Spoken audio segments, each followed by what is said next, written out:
Bienvenido al capítulo 3 de nuestro estudio de Gálatas. Este capítulo con el capítulo 4 realmente son los dos capítulos claves de la carta. Y eso es muy común. A veces cualquier escritor usa el tiempo para introducir el tema, hablar sobre las realidades alrededor del tema y después, como alguien que está buceando, llega a lo profundo después de tomar el tiempo para bajar. En este capítulo, en el capítulo 4, Pablo nos lleva a la distinción entre la ley y el evangelio. Un contraste grande, pero para los de Gálatas y nosotros hoy, un contraste necesario. Porque cuando leen esto, notan que hay dos realidades que nos llevan a puntos distintos. La ley tiene su propósito, es clave. El evangelio tiene su propósito también. Y las dos no se pueden mezclar. Ese era el problema con los que vivían alrededor de este lugar de Galacia, que tenían sus tradiciones judeas. Querían tener el evangelio de Cristo, su vida, su muerte, su resurrección, pero además querían que sus tradiciones existieran, no solamente para hacerlos. Hay buenas tradiciones que uno hace y están bien, pero cuando uno empieza a depender en esas tradiciones, quitan del objeto principal. Y esa es la clave de este capítulo. La ley tiene su propósito. La ley demuestra al pecador su pecado y cuando el pecador se arrepienta, la ley es guía para que tú y yo podemos mostrar nuestro agradecimiento a Dios. El problema en este capítulo es que Pablo demuestra que los que vivían alrededor de Galacia estaban poniendo la ley junto con el evangelio. El evangelio salva, pero solamente si también haces esto. Por ejemplo, la circuncisión o el observar del sábado, que dice que solamente puedes adorar a Dios en el séptimo día, el sábado. Pablo dice, no. Número uno, yo les enseñé mejor. Hay un solo evangelio. Cristo lo ha hecho todo. La ley no ayuda en salvar.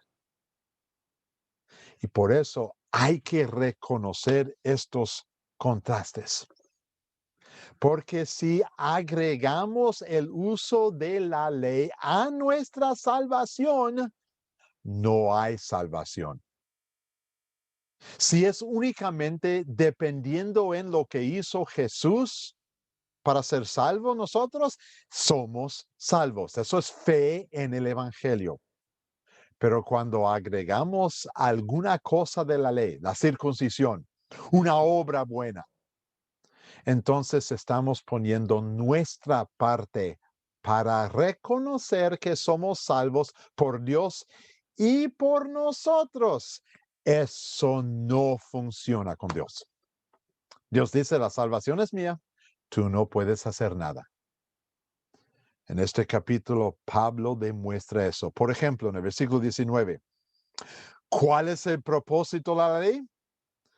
Fue añadida por causas de transiciones hasta que viniera la descendencia a la cual se hizo la promesa. La ley hace una cosa, nos muestra nuestros pecados para que el evangelio pueda funcionar. Ambos son necesarios, ambos corren juntos, pero la ley no salva. El evangelio únicamente, solamente salva. ¿Y cómo sabemos esto? ¿Cómo podemos estar seguros de que la ley nos salva y el evangelio únicamente nos salva? esta última sección, los versículos 26 al 29, y lo voy a leer un momento, realmente nos dan la respuesta.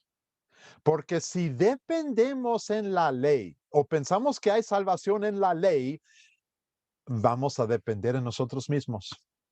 Y no importa de quiénes somos hijos. Pero si dependemos solamente, únicamente en el Evangelio, necesitamos ser hijos de Dios. ¿Y qué dice Pablo para concluir esta clase? Todos ustedes son hijos de Dios mediante la fe en Cristo Jesús. Porque todos los que han sido bautizados en Cristo se han revestidos de Cristo.